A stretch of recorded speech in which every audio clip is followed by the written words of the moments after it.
जय हिंद साथियों, आपका बहुत बहुत स्वागत है आपके अपने परिवार नमस्ते ज्ञानोदय में। कैसे हैं आप लोग? जबरदस्त हैं, मस्त हैं। तो साथियों, आज की हम इस वीडियो में देखेंगे जवाहर नवोदय विद्यालय 2026 हिंदी क्लास 6 के कुछ मोस्ट इम्पॉर्टेंट क्वेश्चन। हिंदी के 20 क्वेश्चन होते हैं और 25 नंबर के, और मैथ के 20 क्वेश्चन होते हैं 25 नंबर के, और रीजनिंग के 40 क्वेश्चन होते हैं 15 नंबर के। यानी कि आपका पेपर 100 अंक का होता है और एडमिशन जहां तक है 96 प्लस लाने होते हैं। यानी कि आपका एडमिशन, क्योंकि टफ एग्जाम है, एग्जाम टफ नहीं है, मतलब फॉर्म ज्यादा लिमिटेड सीट रहती है पर कॉलेज 650 रहती हैं, तो इसीलिए आपको पढ़ना होगा। हिंदी के क्वेश्चन ज्यादा टफ नहीं आते, ना रीजनिंग के आते। मैं क्लासेस करवाया हूँ। एक समान आकृति वाले क्वेश्चन, कुछ दर्पण प्रतिबिंब वाले क्वेश्चन, कुछ ऐसे ही क्वेश्चन रहते हैं। तो आइए आज देखते हैं पहला हिंदी का क्वेश्चन। अनुच्छेद। अनुच्छेद मतलब कि आपका पैसेज दिया रहेगा, उसमें से 5 आंसर आपको छांटने हैं। तो हम पढ़ते हैं। आज हम सूचना प्रौद्योगिकी के युग में जी रहे हैं। इंटरनेट और डिजिटल उपकरणों ने हमारे जीवन के हर पहलू को गहराई से प्रभावित किया है। शिक्षा, व्यापार, संचार और मनोरंजन जैसे क्षेत्रों में अभूतपूर्व परिवर्तन हुए हैं। इस तकनीकी क्रांति ने जहां ज्ञान की सुलभता बढ़ाई, वहीं साइबर सुरक्षा और डेटा गोपनीयता जैसे नई चुनौतियों को भी प्रस्तुत किया, जिनका समाधान खोजना आवश्यक है। यानी कि पैसेज का कहने का मतलब है कि हम सूचना प्रौद्योगिकी में जी रहे हैं और डिजिटल उपकरणों में हमारे जीवन को बहुत इंपॉर्टेंट है, और व्यापार जैसे मंजनों को अभूतपूर्व बनाया। और इस तकनीकी क्रांति ने जहां तक कि लोगों को सुविधा अच्छी प्राप्त करवाई, गूगल चल गया, इंटरनेट चल गया, AI चल गया, यानी कि बहुत अच्छा हुआ। और इस तकनीकी क्रांति ने, और वही साइबर अपराध, यानी कि आपको कोई फ्रॉड कॉल करता है, बोलता है कि इतना पैसा आपके अकाउंट में आ गया, आप इतना भेज दिए, तो जो हम आपको भेज देंगे। और डेटा गोपनीयता जैसे कोई चुनौतियों को भी प्रस्तुत किया। यानी कि चुनौती मतलब कि प्रस्तुत किया कि हम ये चीज ला रहे हैं, इनका समाधान खोजना आवश्यक है। तो आइए क्वेश्चन में हम देखते हैं। तो क्वेश्चन में बोला है आज हम किस युग में जी रहे हैं। तो हमें पैसेज से ही आंसर उठाना है। तो हमारा पैसेज में देखिए, आज हम सूचना प्रौद्योगिकी युग में जी रहे हैं। तो करेक्ट आंसर हमारा ऑप्शन नंबर सी। अगला क्वेश्चन बोला है, गहराई से प्रभावित किया गया वाक्य में क्रियापद क्या है। यानी कि वो एक वर्ड दिया गया है, गहराई से प्रभावित किए गए, यानी कि इसमें से आपको क्रियापद, यानी कि क्या क्रिया की गई है, जो हुई है। तो गहराई एक वो हो गया, तो प्रभावित किया यानी कि वो क्रिया की गई। तो option number D correct answer. अगला क्वेश्चन देखते हैं। अगला क्वेश्चन में बोला गया, तकनीकी क्रांति ने किस क्षेत्र में अभूतपूर्व परिवर्तन किया गया। तो मैं बताया था, आप पीछे रिटर्न होकर देखिए, तकनीकी ये देखिए, शिक्षा, व्यापार, संचार और मनोरंजन जैसे क्षेत्रों में अभूतपूर्व परिवर्तन हुए। तो हम क्वेश्चन हमारा क्या पूछा, तकनीकी क्रांति ने किस क्षेत्र में अभूतपूर्व परिवर्तन किए। तो option number C correct answer, शिक्षा, व्यापार, संचार और मनोरंजन। अगला क्वेश्चन बोल रहा है, तकनीकी क्रांति ने कौन सी नई चुनौतियां प्रस्तुत की। तो ये हमारा क्वेश्चन बोल रहा है कि उसने साइबर सुरक्षा और डेटा गोपनीयता जैसी नई चुनौतियां भी प्रस्तुत की। तो हम अगला क्वेश्चन देखते हैं, क्वेश्चन नंबर 4। तो तकनीकी ने कौन सी नई चुनौतियां प्रस्तुत की। तो option number C correct answer, यानी कि साइबर सुरक्षा और डेटा गोपनीयता। और अब ज्ञान की सुलभता में, सुलभता शब्द का विलोम क्या है। यानी कि विलोम शब्द का अर्थ होता है उल्टा, जैसे सीधा का बोलू उल्टा, और अच्छाई का बोलू बुराई, तो ऐसे सारे वर्ड हैं। तो सुलभता का विलोम है दुर्गमता, यानी कि आपको कुछ चीज, मतलब सुलभता मतलब कि आपको मिल रही है अच्छी चीज, और दुर्गमता मतलब नहीं मिल पा रही है। तो हमारा right answer option number B correct answer. अगला पैसेज, यानी कि एक पैसेज में 5 क्वेश्चन रहेंगे, 4 पैसेज में 20 क्वेश्चन रहेंगे, तो 20 क्वेश्चन 25 नंबर के। तो आप देख लीजिए कितना आसान है, यानी कि आपको पैसेज से ही ढूंढ के आंसर देने हैं। तो पहले हम पैराग्राफ पढ़ लेते हैं। मैदान समतल भूमि के बहुत बड़े भाग होते हैं। वो सामान्यतः माध्य समुद्री तल से 200 मीटर से अधिक ऊंचे नहीं होते। कुछ मैदान काफी समतल होते हैं जो कुछ उर्मिल तथा तरंगित होते हैं। अधिकांश मैदान नदियों तथा उनकी सहायक नदियों के द्वारा बने होते हैं। नदियां पर्वतों के ढालों पर नीचे की ओर बहती हैं। आप हर पॉइंट को अच्छे से देखिएगा। और ढालों पर नीचे की ओर बहती है तथा उन्हें अपर्दित कर देती हैं। वो अपर्दित पदार्थों जैसे पत्थर, बालू तथा सिल्ट को घाटियों में निक्षेपित कर देती हैं, जिससे मैदानों का निर्माण होता है। तो आपको पैसे समझ में आ गया कि पहाड़ों के बारे में बोला गया, किस तरह नदियां बहती है, किस वजह से बहती है, पत्थर से बहती है, किस कटाव से बहती है। तो पैराग्राफ ये बोला गया, यानी कि मौसम के मैदान के समतल के बारे में, मौसम के बारे में बोल। तो हम क्वेश्चन देखते हैं। मैदानी भाग समुद्र तल से कितने अधिक ऊंचे नहीं होते? तो 200 मीटर अधिक ऊंचे नहीं होते। तो option number B correct answer. अगला क्वेश्चन बोल रहा है अधिकांश मैदानी भाग किस चीज से बने होते हैं? तो हमारा क्वेश्चन दिया है अधिकांश। तो अधिकांश मैदान नदियों तथा उनकी सहायक नदियों से, यानी कि अधिकांश मैदान जो होते हैं, कुछ नदियां उनकी सहायक नदियों से मैदान बने होते हैं। तो option number A correct answer. अगला क्वेश्चन बोला है नदियां बहती हैं। तो नदियां पर्वतों के ढालों के पर ऊपर की ओर, यानी कि पर्वतों के ढालों के ऊपर की ओर बहती हैं। Option number A correct answer. मैदानों का निर्माण किससे होता है? यानी कि निक्षेपों से होता है, यानी कि बालू, मिट्टी और पत्थर जैसे चीजों से होता है। समतल का विलोम कुछ लड़के अवतल मार देंगे, तो वो आपका गलत है। समतल मतलब एक बराबर, तो समतल का विलोम होगा खुरदुरा। यानी कि जैसे मैं आपको बोला कि ये चीज, जैसे कि आपको बोला थाली सीधी है, तो आपको मैं बोलूंगा कि आप विलोम करिए, तो आप बोलेंगे थाली उल्टी है। तो option number C correct answer. आप जल्दीबाजी के चक्कर में समतल को उत्तल और अवतल ना मार दीजिएगा। आप ध्यान रखिएगा, आपका एक क्वेश्चन आपको कई बच्चों से पीछे ले जा सकता है। तो आप अच्छे से प्रश्न को पढ़िए और उसके उत्तर दीजिए। तो option number C correct answer.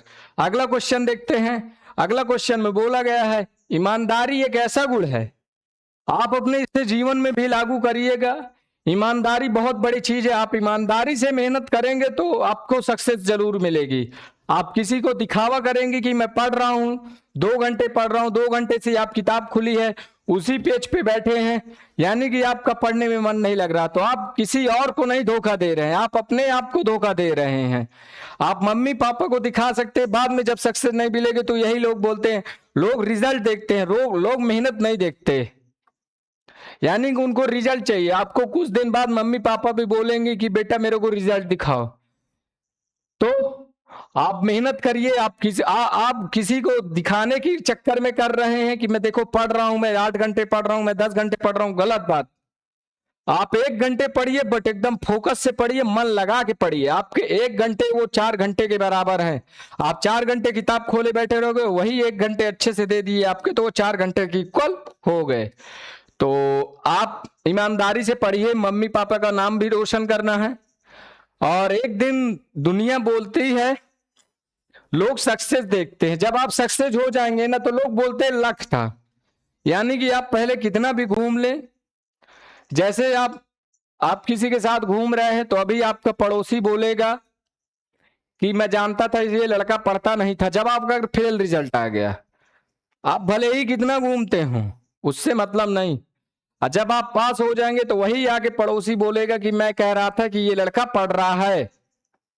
तो आप समझ रहे हैं, आपके उस सक्सेस से दो लोग खुशी होंगे, एक आपका टीचर और एक आपके मम्मी पापा। तो आप समझ रहे हैं। तो आइए क्वेश्चन की ओर देखते हैं। तो ईमानदारी एक ऐसा गुण है जो व्यक्ति को समाज में सम्मान दिलाता है, और ईमानदार व्यक्ति हमेशा सत्य का पालन करता है। यानी कि आप झूठ ना बोलिए, हमेशा सत्य का पालन कीजिए, और दूसरों के लिए निष्कपट व्यवहार करता है। यानी कि वो छल कपट नहीं दूसरों के लिए करता। ईमानदार व्यक्ति भला ही चाहता किसी का कि अच्छा हो जाए, तो यानी कि वो निष्कपट नहीं करता। और यह न केवल व्यक्तिगत जीवन में सफलता की ओर ले जाता, यानी कि ये तो ठीक है आप व्यक्तिगत जीवन में सफलता की ओर ले गए, बल्कि सामाजिक विश्वास और सहयोग को भी बढ़ावा देता है। हमें अपने जीवन में ईमानदारी को महत्व को समझना चाहिए। तो पैसेज का आपको टोटल छोटे शब्दों में कम अर्थों में बताऊं तो ईमानदारी दिखाना अच्छी बात है। आप अच्छे से पढ़िए, आप किसी को धोखा दे रहे हैं तो वो आप अपने आप को धोखा दे रहे हैं। आप दूसरों के प्रति बुराई न सोचिए कि वो ऐसा है मैं उसके साथ ऐसा कर दूंगा। आप कभी न सोचिए, आपका ईमानदार सफलता की ओर ले जाएगा। और दूसरा है आपको सामाजिक में भी सम्मान मिलेगा, यानी कि आप जहां भी खड़े हो जाएंगे तो ये बोलते हैं उसका लड़का है। यानी कि आप आज आपको आपके पिताजी के नाम से जान रहे हैं, जब आप सक्सेस पाएंगे तो ऐसा करिएगा कि आपको अपने नाम से जानना पड़े कि इसका फलनवे के लड़का के पिताजी हैं। समझ रहे हैं। तो ऐसी मेहनत करना है कि मेहनत खामोशी से करो कि शोर मचा दे। जितनी मेहनत खामोशी से करोगे उतना तेज तर्रार सो तूफान आएगा। तो यही है, आप चिल्ला के करेंगे मैं देखो रोज पढ़ रहा हूं भाई, ये कर रहा हूं वो कर रहा हूं। आप खामोशी से पढ़ो, आप किसी से मतलब ना रखो। ये दुनिया दोस्त यार भाई कोई साथ नहीं देता। जब आप तक सक्सेस नहीं हो जाते कोई साथ नहीं देता। आपका गुरु और आपके मम्मी पापा तक ही साथ देंगे। आप बोलेंगे मेरा दोस्त है, वो दोस्त भी आपके सक्सेस से जलेगा।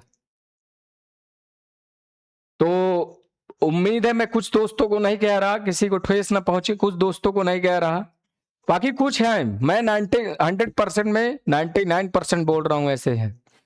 तो कोई आपकी सक्सेस नहीं वो होता कि ये सक्सेस हो जाए। आइए क्वेश्चन की ओर देखते हैं, ज्यादा बातें नहीं करते।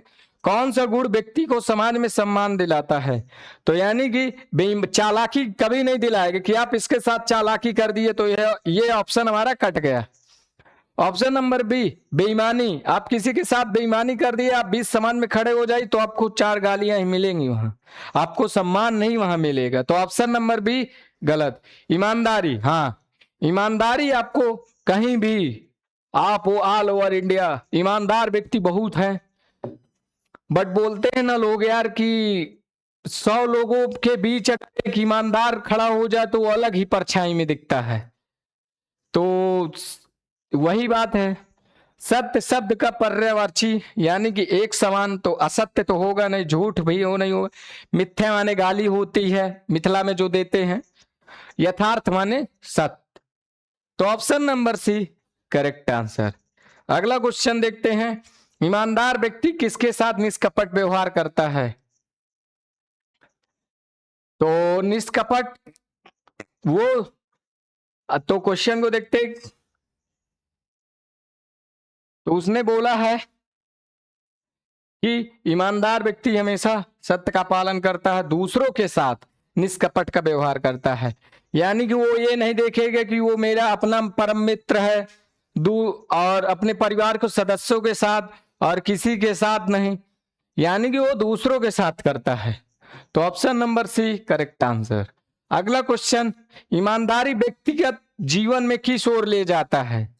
तो असफलता की ओर कभी नहीं ले जाएगा। आप ईमानदारी से मेहनत करोगे तो आपको चांद तक जाओगे, आप बेईमानी करोगे तो आप अपने आप को धोखा दे रहे हो। आज के टाइम पे जो अपने साथ धोखा दिया है वो जिंदगी में कभी सफल ही नहीं हुआ। तो आप पढ़िए, आप भले ही, मैं ये नहीं कहता कि आप 10 घंटे पढ़िए, 8 घंटे पढ़िए, 5 घंटे पढ़िए, यानी कि जितना पढ़िए उतने में टारगेट करके पढ़िए। तो हमारा क्वेश्चन कह रहा है विश्वास, तो ईमानदारी व्यक्तिगत जीवन में किस ओर ले जाता है? तो सफलता की ओर ले जाता है। विश्वास शब्द का विलोम क्या है? यानी कि विश्वास शब्द का उल्टा। तो अविश्वास। मैं तुम्हारे पे विश्वास करता हूं, आप मेरे पे उल्टा करोगे, मेरे पे विश्वास नहीं करोगे। तो option number D correct answer. अगला क्वेश्चन देखते हैं। अगला पैराग्राफ में बोला गया, बुद्ध ने शिक्षा दी कि यह जीवन और कष्टों और दुखों से भरा हुआ है। ऐसा हमारी इच्छा और लालसाओं के कारण होता है। बुद्ध ने इस लिप्सा को तन्हा तृष्णा कहा। उन्होंने बताया कि आत्म संयम अपनाकर हम ऐसी लालसा से मुक्ति पा सकते हैं। तो हम क्वेश्चन देखते हैं। बुद्ध ने शिक्षा दी कि जीवन भरा हुआ है, तो बुद्ध ने क्या शिक्षा दी?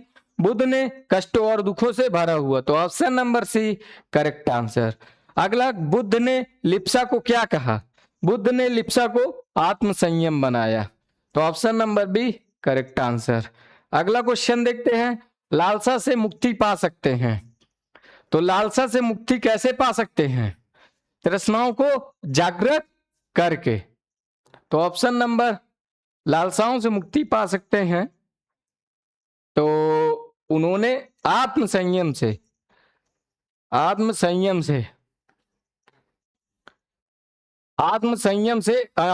को अपनाकर लालसा से मुक्ति पा सकते हैं। अगला क्वेश्चन, लालसा का अर्थ क्या है? लालसा एक ऐसी चीज है कि ऐसी इच्छा जो कभी पूरी नहीं होती। Option number A correct answer. इच्छा का विलोम, यानी कि इच्छा का उल्टा अनैच्छिक, यानी कि इच्छा है हमारी खाने की और उसका विलोम हमारी इच्छा नहीं है खाने की, तो option number A correct answer. तो आज के इस वीडियो में हमने 20 क्वेश्चन किए। आपको कैसी क्लास लगी आप कमेंट बॉक्स में बताइएगा। बाकी मिलते हैं नेक्स्ट क्लास में, तब तक के लिए जय हिंद, जय भारत, धन्यवाद।